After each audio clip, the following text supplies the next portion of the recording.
Bienvenidos a un nuevo episodio de Nos Tomamos la Palabra, ya estamos de vuelta y el día de hoy tenemos un tema súper fuerte, creo que ha estado en las redes sociales, también algunas personas de aquí de Ecuador han dado comentarios sumamente negativos sobre esta situación, desde el completo desconocimiento, desde el odio, el racismo y también el machismo. Entonces, por eso es importante que el día de hoy nos tomemos la palabra para poder hablar sobre este tema, dar nuestro punto de vista desde un poco más de la experticia. El día de hoy estamos con politólogas, internacionalistas, entonces es importante poder analizar desde otras aristas para no caer justamente en estos prejuicios que nos han afectado en general, porque el tema de la comunidad internacional es algo que nos vincula a todos y los derechos de las mujeres también es algo que nos vincula a todos.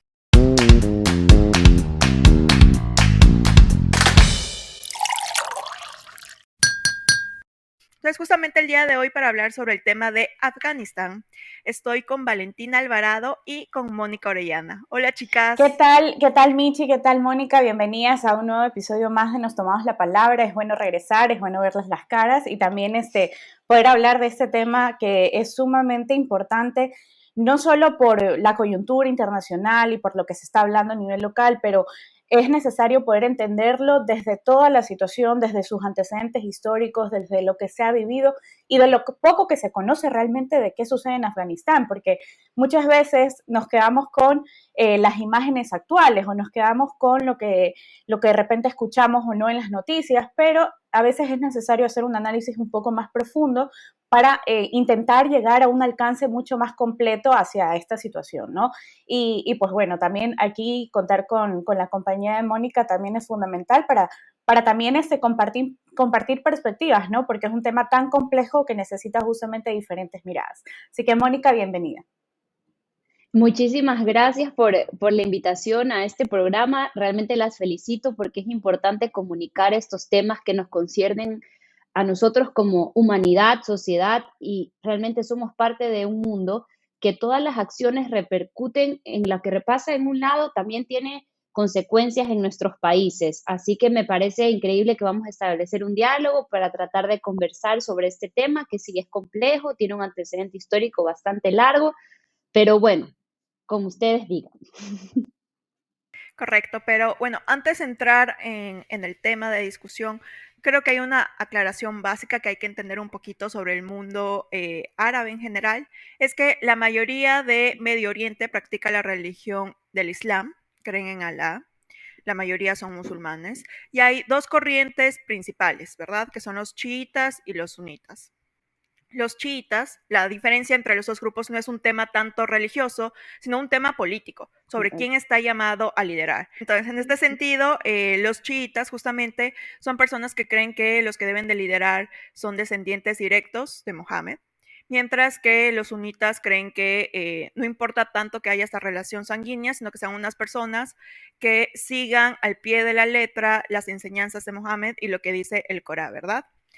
Estas dos ramas del Islam, ninguna de ellas habla sobre un yihad propiamente, sino que son grupos extremistas que se han formado desde esta religión que hablan sobre el tema de llevar de defender el mundo musulmán frente a una amenaza occidental y se toman en armas para hacer esto, ¿no? Entonces yo creo que es muy importante que cuando hablamos de conflictos en Medio Oriente no nos pongamos en ese punto de vista de, no, es que los musulmanes son un peligro para la humanidad, porque no es así. Es una religión, es un sistema de creencia como el catolicismo, tiene sus Exacto. puntos fuertes, sus puntos débiles y hay que respetar el sistema de creencia y nunca caer en esa generalización y en ese prejuicio. Entonces, una vez aclarado eso, yo creo que ya podemos hablar más sobre todo el proceso histórico que nos ha llevado al conflicto actual de Afganistán. Correcto, y Eh, justamente, sí, justamente para empezar a hablar un poco de la historia, también hay que remontarnos, porque creo que también un tema fundamental que vamos a topar es el derecho de las mujeres, ¿no? Recordemos que en Afganistán antes había una monarquía, que luego se hizo república, y en 1964 se da el derecho al voto a la mujer. ¿ya? Entonces esto es clave porque de todas maneras la mujer tenía toda una perspectiva distinta a la que actualmente estamos viendo y que obviamente sentimos temor como, como mujeres, digamos, del occidente, que tenemos diferentes formas de vestirnos o diferentes formas también de ejercer la participación política, ¿no? Entonces es fundamental empezar como que desde estos años, desde los 70 también, porque empieza todo este movimiento así hippie creo que a nivel mundial, en verdad sí, o sea, como que de Sí, pensar sí, es que verdad. el feminismo también coge Distinto. mucha fuerza durante estos años. Entonces tienes que en Afganistán la mujer ya tiene su realce, o sea, la mujer no se vestía como de repente vemos por ejemplo, en la capital, en Kabul, sobre todo, no lo hacía como lo hacían en el campo, en las partes rurales de Afganistán. Entonces, eso es un punto importante, porque no es que pensar que la mujer musulmana siempre se ha vestido así. No es cierto. La mujer musulmana Correcto. ha evolucionado, incluso, por ejemplo, tenían mucha influencia del occidente en temas de películas, de moda, de música. Entonces, esto también es necesario mencionarlo. Y yo sé que también ustedes luego lo van a estar conversando, es como esto se fue fomentando más o asentando más luego en el tema comunista. Entonces Afganistán asume como que esta corriente a nivel del régimen, ¿ya? Y ahí es cuando yo sé que Michi tiene este punto clave, ¿no? Que es Correcto, la correcto. ocupación soviética. La ocupación Sí. soviética Ujú. justamente en Afganistán. Claro, y creo que ahí es importante saber dónde está ubicado Afganistán. Si lo ven en el mapa, está justamente colindando con todo lo que es Asia Central. Entonces, evidentemente es un punto geopolítico de interés tanto para Rusia como para China, más aún en el contexto de la Guerra Fría en el que estábamos, ¿no? Entonces, justamente para 1979, la Unión Soviética invadió Afganistán. Y eso implicó un sistema dictatorial, o sea, un sistema en el que no había libertad de culto. Yo sé que muchas personas han entendido un poquito el tema de qué representa la imposición de un régimen comunista en un país, porque hubo resistencia.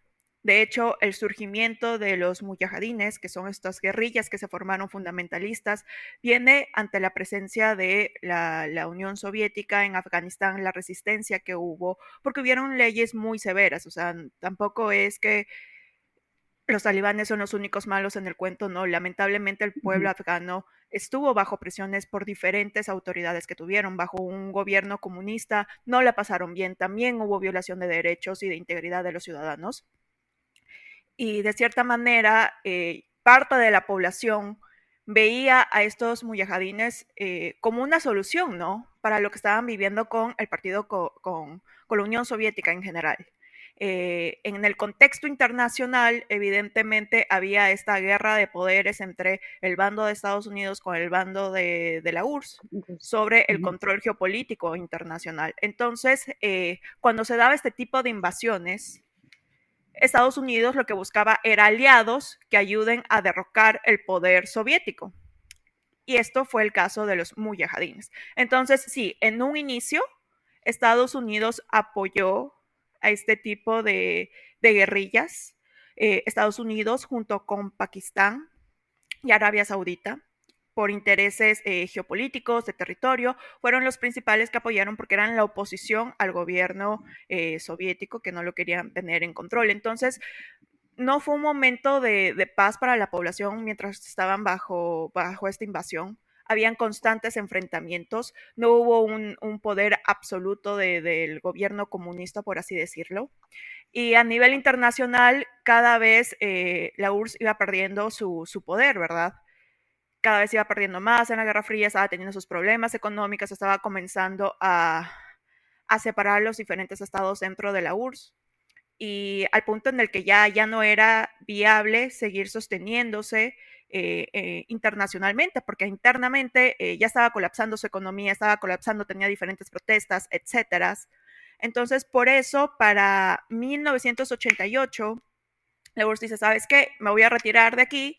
Evidentemente voy a dejar puesto un partido comunista en el gobierno de Afganistán, eh, Sí, para 1988, 989. Dice, ¿sabes qué? Voy a firmar el acuerdo, voy a comenzar a salir, pero voy a dejar un gobierno comunista, ¿no? Aquí, dejar implementado, porque esa era la idea. Pero para allá 1991 la URSS colapsa, se cae el muro de Berlín, eh, y al colapsar evidentemente de todos estos gobiernos comunistas que estaban en diferentes países, no tuvieron el apoyo internacional que estaban contando, ¿no? Y lamentablemente quienes han estado en el puesto de gobierno en Afganistán nunca han tenido el apoyo económico para generar estabilidad política y tener un proyecto de unidad, independientemente de que si viene comunista, talibanes, etcétera, siempre ha sido un problema de gobernanza, de que Afganistán ha estado sumamente fraccionado y como gobierno no han tenido todas las herramientas necesarias para poder generar unidad. Porque independientemente del tipo de gobierno, sea dictatorial, etcétera, un gobierno siempre lo que busca es de alguna manera generar unidad para mantener control a largo tiempo. No siempre puedes estar con fuerza y represión hacia la ciudadanía porque eso simplemente no es viable. Pero bueno, entonces colapsa la URSS y eso significa que el gobierno comunista afgano queda solo, y para ese momento los talibanes ya estaban sumamente fuertes. Hay Y un poco a punto, poco, Michi, ujú, perdón que te interrumpa y justamente también sí, dale, dale, dale. quisiéramos escuchar también qué opina, qué pone Mónica de esto, porque, a ver, o sea, la idea aquí no es tan solo decir como, eh, bueno, Afganistán o la tendencia de los países musulmanes siempre ha sido violenta, no, a ver, aquí también hay que sentar precedente y no con un ánimo de culpabilizar, ¿no? A ciertos países, pero sí hay un grado de responsabilidad.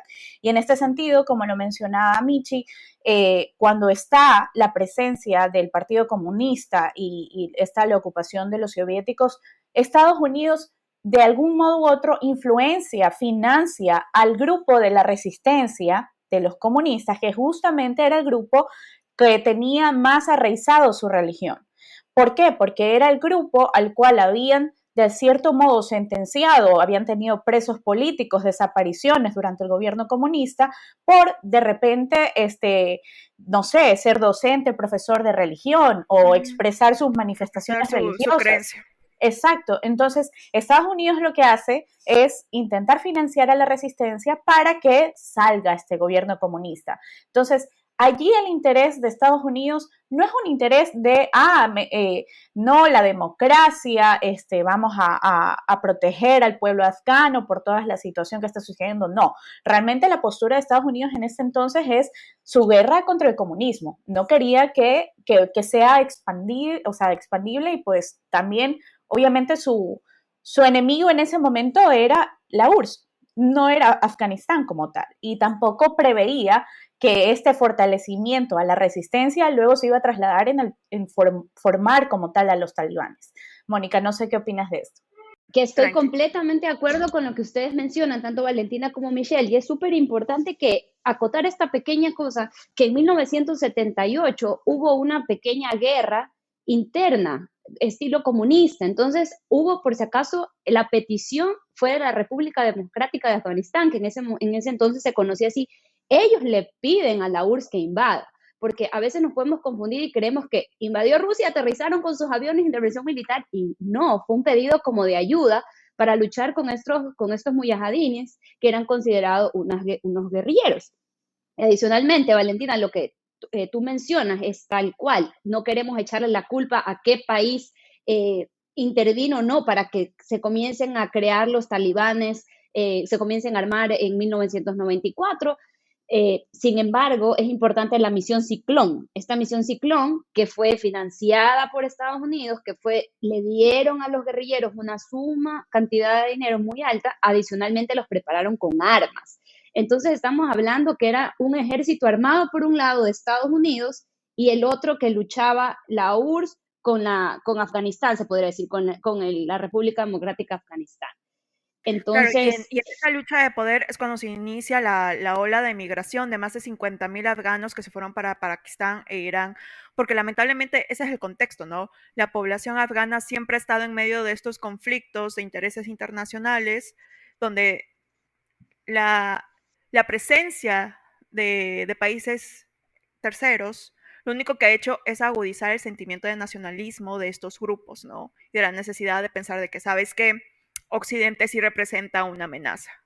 Esto definitivamente, más allá de decir, bueno, tal país hizo esto, hay que entender el proceso de cómo se va construyendo esta idea de esto, de los grupos o de estas sectas, por decirlo de tal manera, extremistas, que lo que buscan es una misión ya internacional. No se queda simplemente de que, bueno, quiero llegar y implementar este gobierno musulmán solo en Afganistán, sino que lo ven como una misión internacional.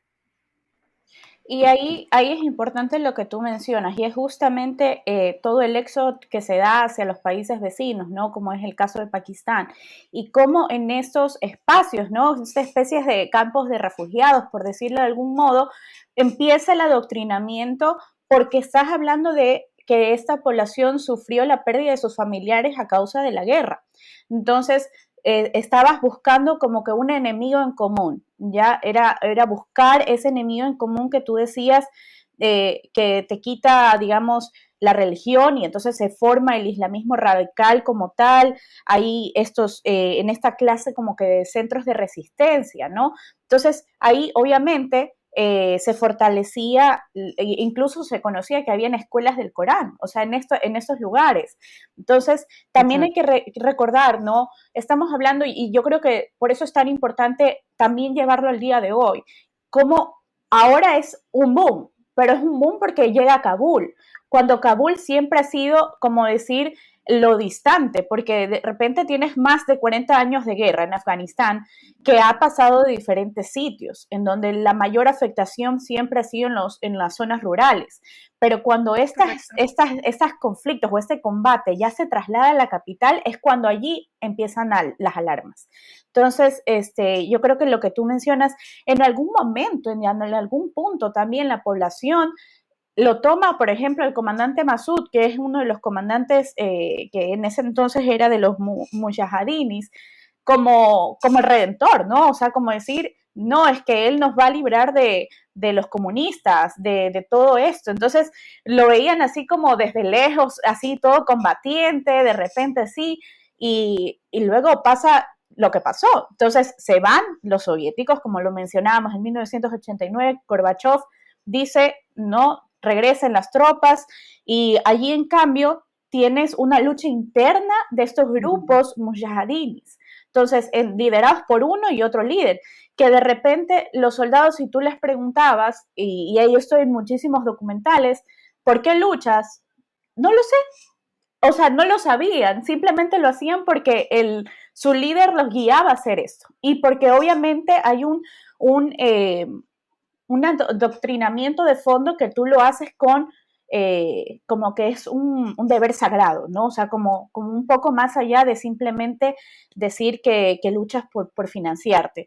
Entonces, esto es importante mencionarle porque ahí es que empieza estos dos bandos dentro del islamismo radical, o sea, dentro de los mujahadinis. Ujú. Y también es importante porque luego tienes que Nayibullah, el último presidente comunista, no puede salir del aeropuerto, me parece que es como en los años 90, él no puede salir del aeropuerto y ¿cómo decir? Se busca asilo, de cierto modo, protección Claro, en la en sede las de Naciones oficinas de la ONU. Unidas, en la sede de Naciones Unidas, Eh, pero luego logran entrar y en estos, ahí es importante porque ahí vamos a mencionar a los talibanes.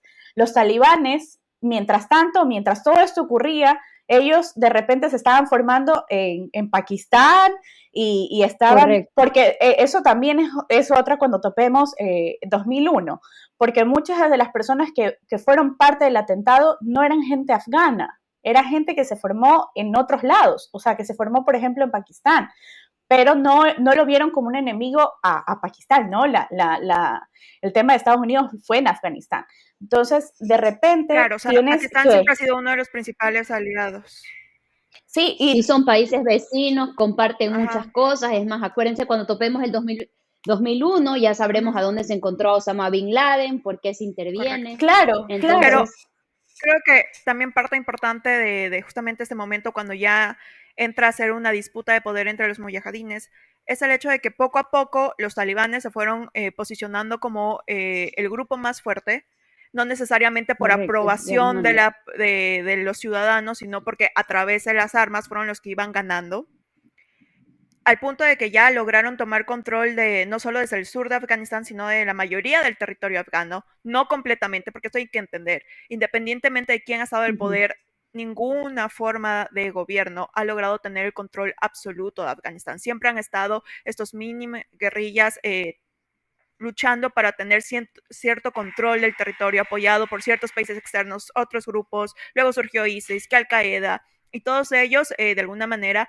apoyaban a estos mini conflictos que seguían en el territorio afgano. Pero una vez que los talibanes se logran posicionar como el gobierno de facto, por así decirlo, entra Exacto, el gobierno de otra, facto. ajá, entra otra hora de terror para la población afgana, porque no fue un gobierno que respetaba derechos humanos.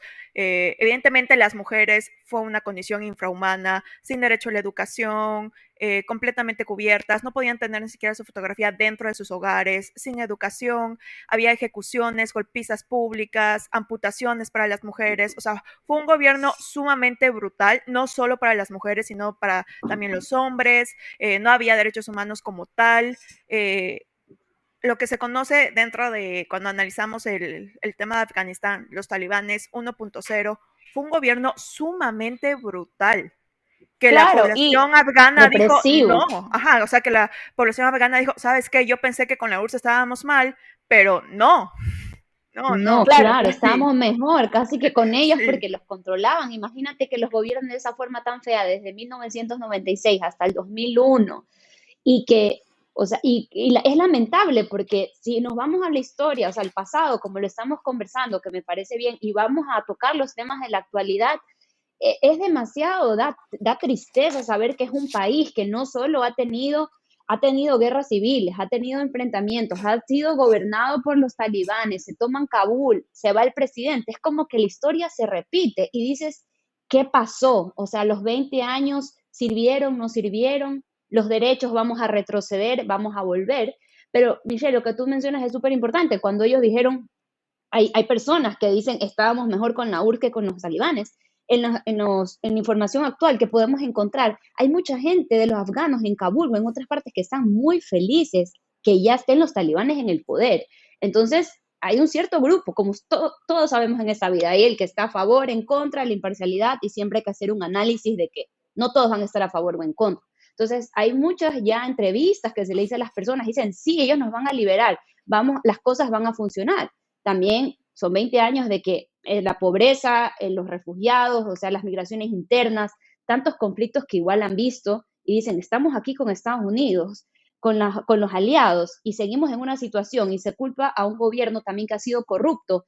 Entonces es una moneda que sus lados no son tan favorables, o sea, viras, tristeza, guerra, tristeza, es como que es un, así, o sea, es bien, bien complicado y hay que ver qué sucede en los siguientes días, meses, a ver qué va a claro. suceder, pero el ¿Qué va a panorama pasar? Sobre todo no lo vemos con las nada alianzas a nivel favorable. local.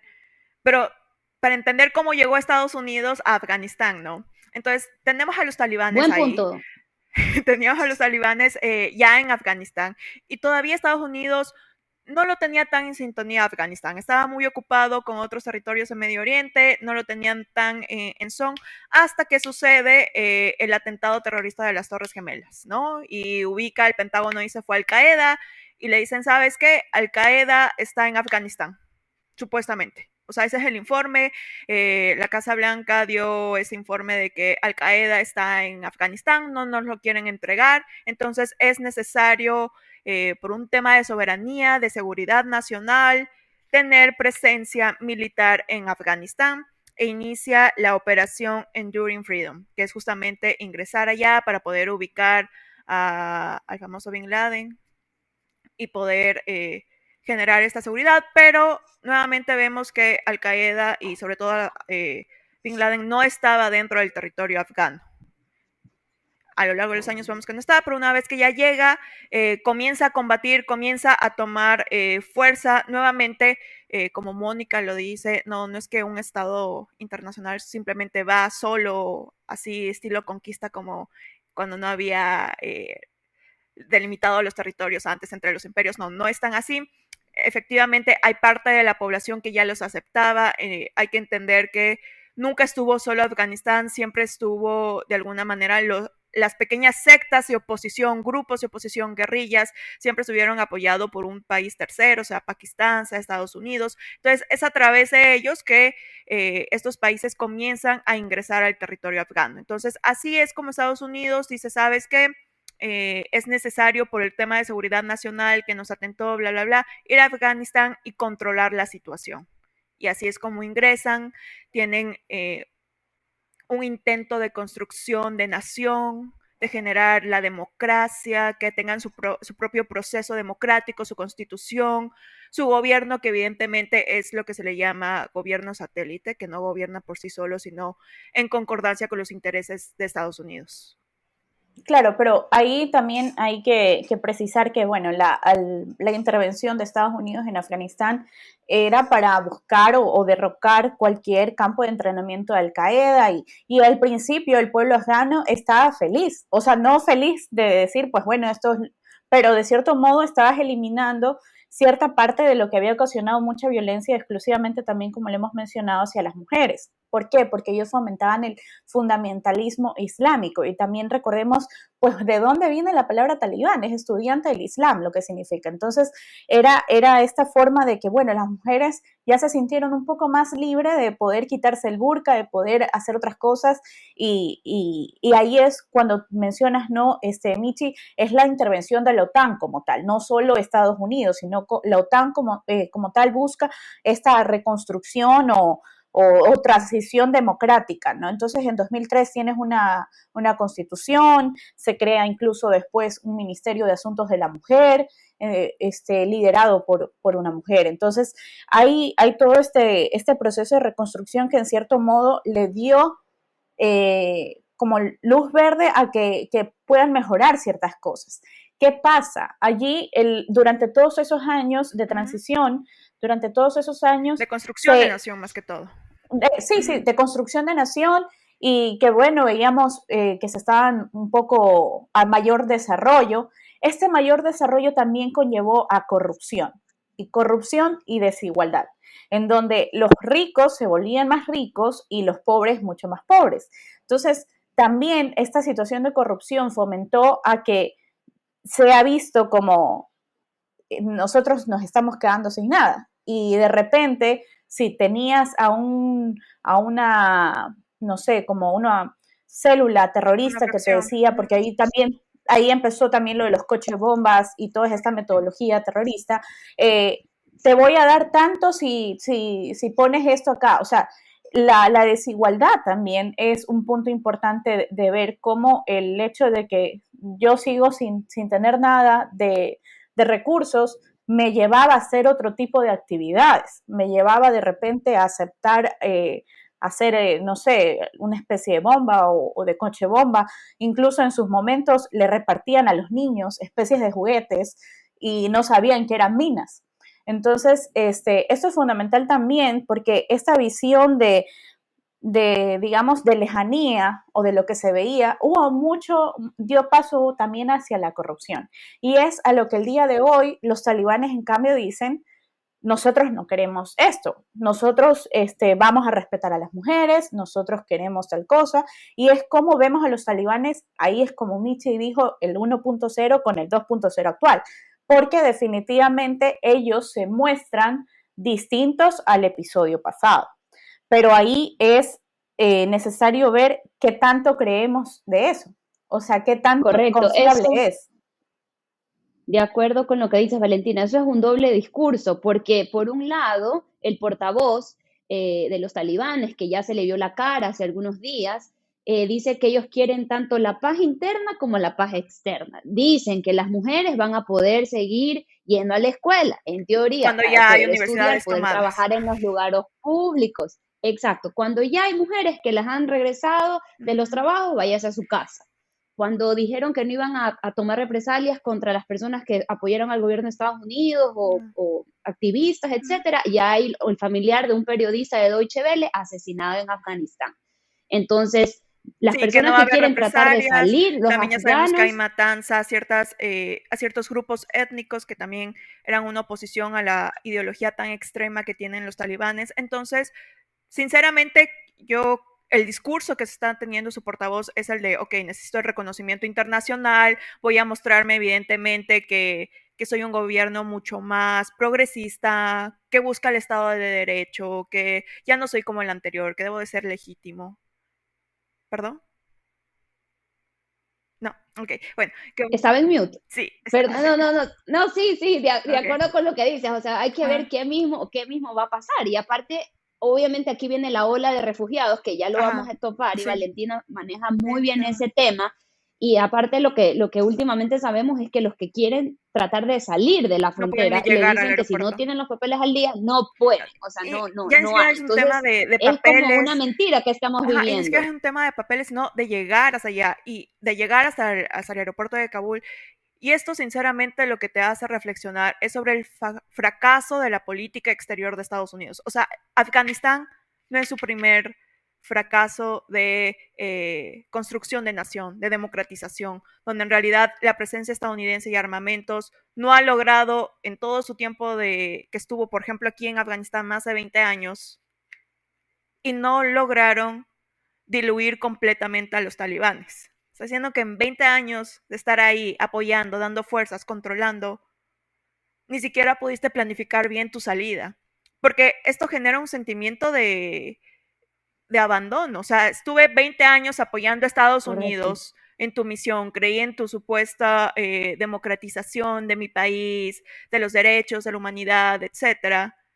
Y cuando ya ves que económicamente no sigue la situación en Afganistán, porque hay que ser sinceros, Afganistán era un costo sumamente elevado para el gobierno estadounidense. Y sinceramente en cuestión a recursos y a otros países dentro del Medio Oriente que son aliados de Estados Unidos, no era tan rentable seguir estando en Afganistán. Y durante los 20 años no pudieron hacer nada contra las fuerzas, porque ese fue el tema. A pesar de que estaban ahí con su presencia, armando, dando fuerzas a todo el ejército afgano, estos mini grupos guerrilleros extremistas seguían tomando control. A veces tomaban más control del sur, otras veces tomaban más control las fuerzas estadounidenses, pero en ningún momento lograron verdaderamente generar un proyecto de unidad como tal, ¿no? Y de diluir completamente estos mini guerrillas, sino al contrario, hicieron que se fragmenten mucho más, resurjan más. El tema de Al Qaeda fue justamente eso, la supuesta disolución de Al Qaeda, lo único que hizo es que surjan mucho más grupos extremistas porque se fragmentó y cada uno, Como ajá, como ISIS. ISIS es uno de ellos, que surgió justamente Ujú, de la disolución de Al Qaeda. ujú. Entonces, es un completo fracaso, porque en primer lugar, no lograste construir un sistema democrático en 20 años que estuviste en territorio. Y posteriormente, en la salida, lo mínimo es tener una buena negociación, una buena planificación para garantizar seguridad a todas aquellas personas que te apoyaron, que sabes que van a ser las principales víctimas en la toma del poder, y no lo han hecho. Entonces, para mí, sí es una crítica directa ahora a Estados Unidos como fracaso de política exterior. Y también para, o sea, para señalar fechas, ¿no? Que en 2014 van reduciendo las tropas y en 2020 Estados Correcto. Unidos hace una especie de acuerdo con los talibanes. Entonces tienes que en 2020 se sientan como las bases, pero se reaviva todo esto en estos últimos meses. Y ahí es a lo que yo voy, o sea, nunca ha sido que esto no pasaba, o sea, esto pasaba, pero cuando suenan las alertas o cuando empieza a haber bandera roja es cuando toman Kabul, cuando logran tomar la capital. Y allí yo creo que un punto importante también a nivel de consecuencias, que vamos a ir un poco hablando también de las consecuencias de lo que se está viviendo, es la reacción de los otros grupos islámicos, digamos de fundamentalismo islámico y sobre todo grupos terroristas, porque de repente tienes como ejemplo a los talibanes y dices, bueno, si ellos pueden tomar la capital, nosotros también podemos. Entonces eso puede también ser una alerta o una especie de llamado para decir que ellos también son capaces de hacer eso en sus propios territorios. Entonces creo que también es necesario analizarlo y poder verlo. Esta es como una de las consecuencias que al menos hay que seguirlas analizando, hay que seguirlas viendo. Y otra de las consecuencias claras es este tema de los desplazamientos, el éxodo, Correcto. o sea, la protección a los civiles, la protección hacia las mujeres, hacia los niños, y ahí es cuando vemos las lamentables imágenes, ¿no?, que tenemos del aeropuerto de Sí, Kabul. y de las madres Entonces, teniendo que dar a sus allí, niños. O sea, realmente el tema de la crisis migratoria es algo de lo que más afecta cuando hay conflictos violentos dentro de cualquier territorio. pero ojo, Michi, esta no es una crisis Todavía migratoria, esta no. es una Ujú. crisis Es humanitaria. una crisis Crisis Es una humanitaria. crisis humanitaria. Entonces, ¿por qué? Porque ahí estás hablando de qué realmente es refugio. O sea, como en este caso, según la según la convención del 51, son todas estas personas que debido a fundados temores de persecución no puedan acogerse a la protección de su Estado. Entonces, y por los motivos que son raza, nacionalidad, religión, pertenencia a grupo un social determinado u opiniones políticas. Entonces, muchas de estas razones van a estar allí. La opinión política y la religión van a estar de por medio, porque no solamente y obviamente la pertenencia al grupo social, porque en este caso son las mujeres un target, o sea, como un objetivo al cual poder frenar, poder quitar, o sea, como quitarles la correcto. educación, Las corrientes volver a feministas sentar estas son bases. considerados un peligro para el mundo musulmán dentro del extremismo. Así es. Así es. Entonces, yo creo que igual va a haber mucho que seguir analizando y seguir viendo qué pasa, porque bueno, a nivel de Consejo de Seguridad habría que ver cuál es la postura de Rusia siendo frontera, compartiendo frontera, diciendo cuál es la postura de China frente a los talibanes. Claro, ellos ya Tienes dos reconocieron países al con gobierno derecho al veto. talibán, Exacto, entonces son dos países Correcto. del Consejo de Seguridad que lo tienen cual derecho al frena a veto la en donde lo mayoría están de las reconociendo. intervenciones por el Pero, tema de injerencia. Ojo, a y nivel de acotando, Naciones Unidas, Ujú. perdón, Mónica. Sí, sí, sí, y acotando lo que tú decías, Valentina, tal cual, la crisis humanitaria, ya cuando se ve amenazada la vida de un ser humano en el tema económico, social, su seguridad, ya eso ya es una problemática que ya concierne a nivel macro y adicionalmente ya podemos ver que internamente la economía de Afganistán, su moneda, el afgani, ya está completamente desvalorado. Entonces, hablamos que el que estaba a cargo del Banco Central de Afganistán ya no está, huyó, y él, sus pronósticos son que, en teoría, con este desplome de la moneda, hablemos ya interno de los que están ahí, los que no lograron salir y probablemente ni salgan, y algunos mueren, es una triste realidad. ¿Qué va a pasar con los consumos básicos como el agua, pan, o sea, leche, todas esas cosas? Y va a haber, también se va a desarrollar en una hambruna. Esperemos que pueda llegar la ayuda humanitaria con comida a Afganistán de una forma organizada, donde haya respeto.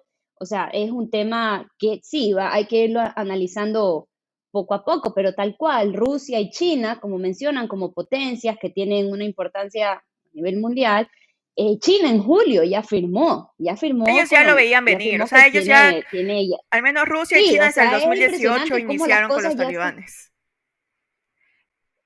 Incluso ahorita Rusia y China ya tienen coordinadas Ujú. sus grupos de inteligencia para ir coordinados, cómo operar. Entonces esto se vuelve como que va cogiendo más fuerza y sí da un poco de miedo también porque estamos viendo que China y Rusia se unen con los talibanes, Afganistán, del otro lado tenemos Estados Unidos que va a luchar contra estos, quien se ponen de aliados también de Estados Unidos. Es un escenario bien complejo y hay recursos, intereses económicos que le convienen tanto a Rusia como a China. Y no nos olvidemos de las plantaciones de opio, que ese es uno de los mayores ingresos de los talibanes, el Las amapolas narcotráfico, para la la trata. O sea, estas heroína. Sí, personas no es que Afganistán es el principal no es productor de que estos dos productos que justamente alimenta el narcotráfico. Entonces sí es sumamente la ruta de la preocupante seda con y, China, y o el, sea, son y algunos el tema que factores. hablaste de la crisis humanitaria, hay también que recordar que seguimos en pandemia, ¿no? O sea, sigue habiendo un virus, no sabemos cuál es el acceso que han tenido a las vacunas en el tema de Afganistán, de inmunidad. Y aún con eso, sabemos que hay una nueva cepa. Es un tema que dificulta mucho más todo el proceso migratorio de intentar salir y buscar cierta seguridad en otras partes, a pesar de que la Unión Europea y la ONU ha hecho un llamado a los países vecinos a mantener sus fronteras abiertas para garantizar la seguridad de los ciudadanos afganos que se encuentran en riesgo bajo el régimen talibán.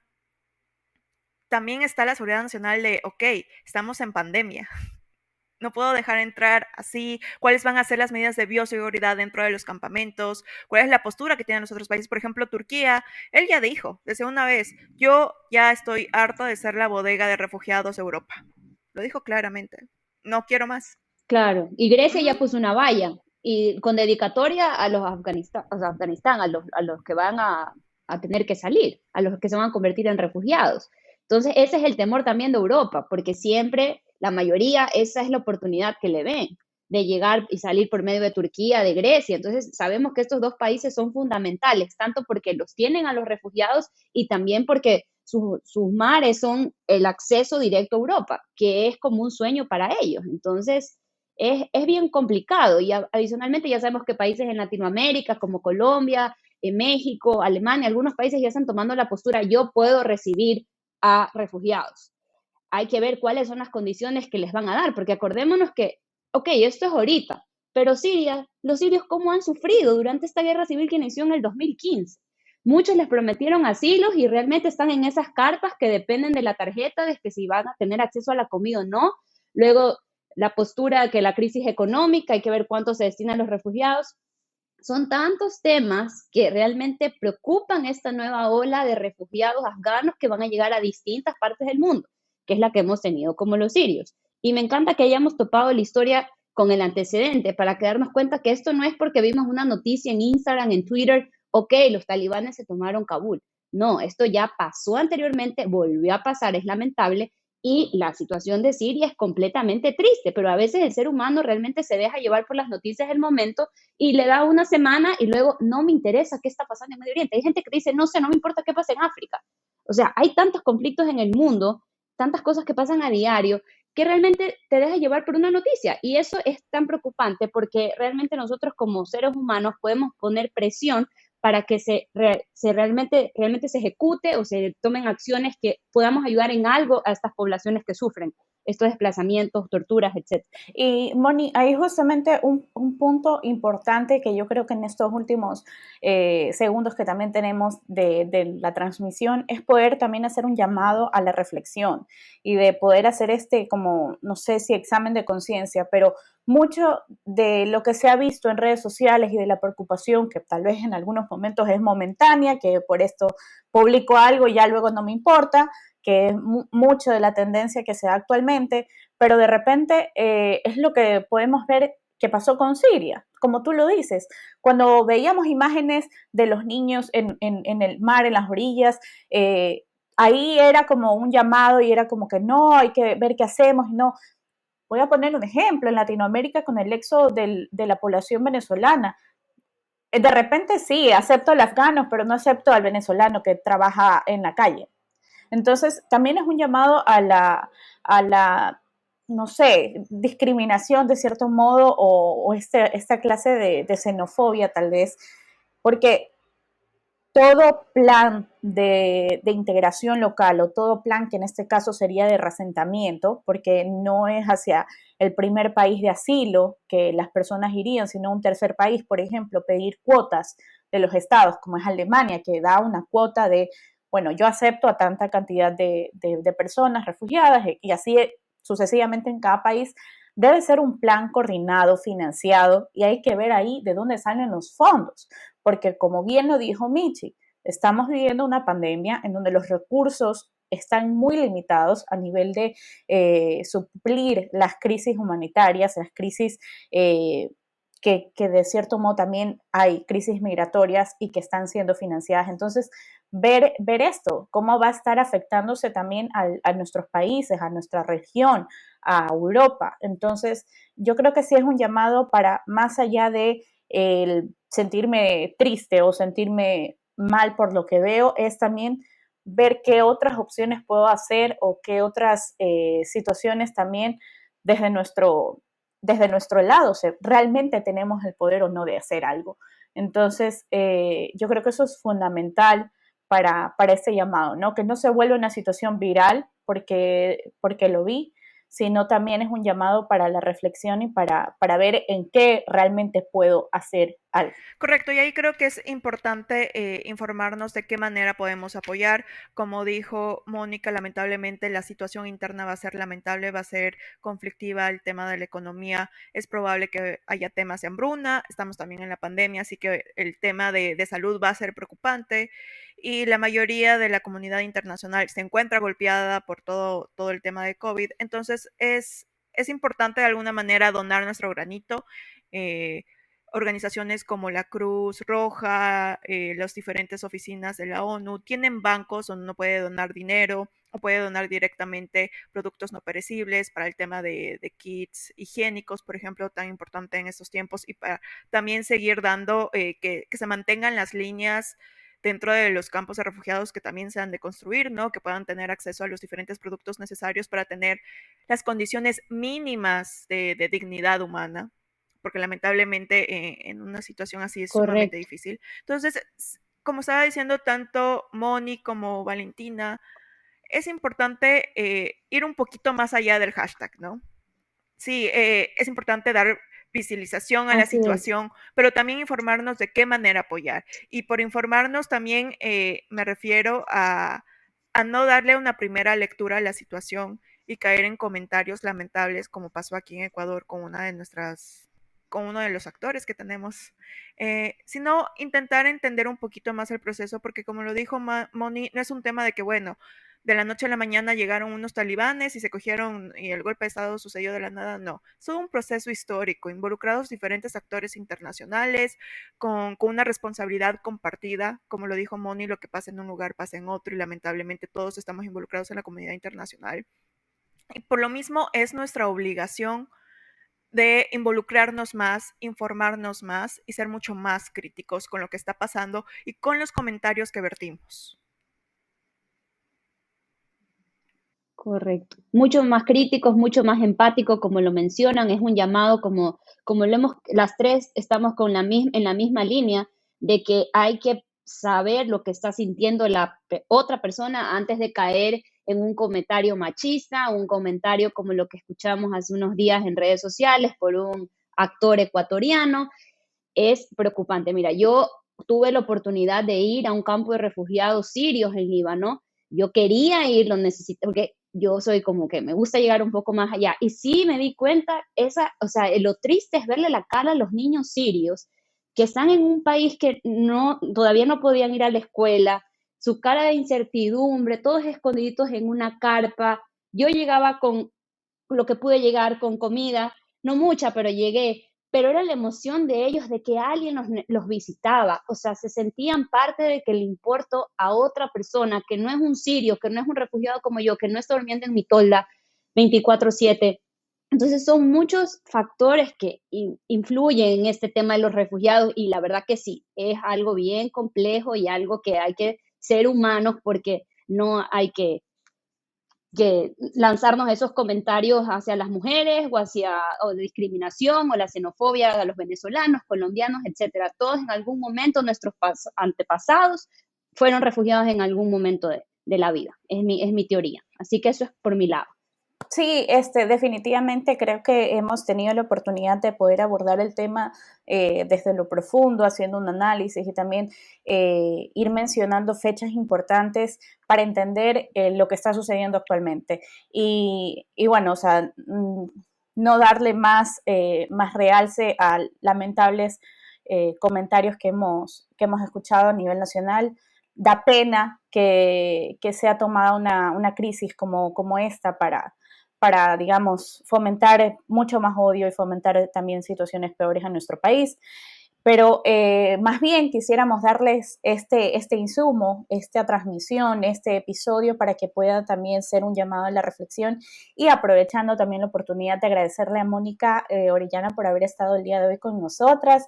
Creo que es importante también tener un espacio no solamente para quienes compartimos la profesión y la pasión también del servicio y de como tal una asistencia humanitaria, pero también es importante tener estos espacios para escuchar las voces de otras personas, de personas que a lo mejor están mucho más cercanas a entender este tipo de situación, sea porque ha viajado, o sea porque lo estudia, o sea porque trabaja en ello. Entonces yo creo que es importante darle importancia a, valga la redundancia, valga la redundancia, darle importancia a tratar estos temas de forma seria, a tratar de estos temas desde el profesionalismo y no solamente porque me creo líder de opinión y voy a hablar de esto.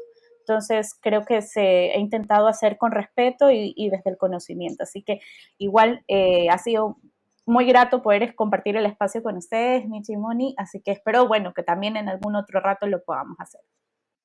Gracias a ustedes por haberlas escuchado y las felicito por este programa, este espacio y sigan así. Así que les mando un fuerte abrazo.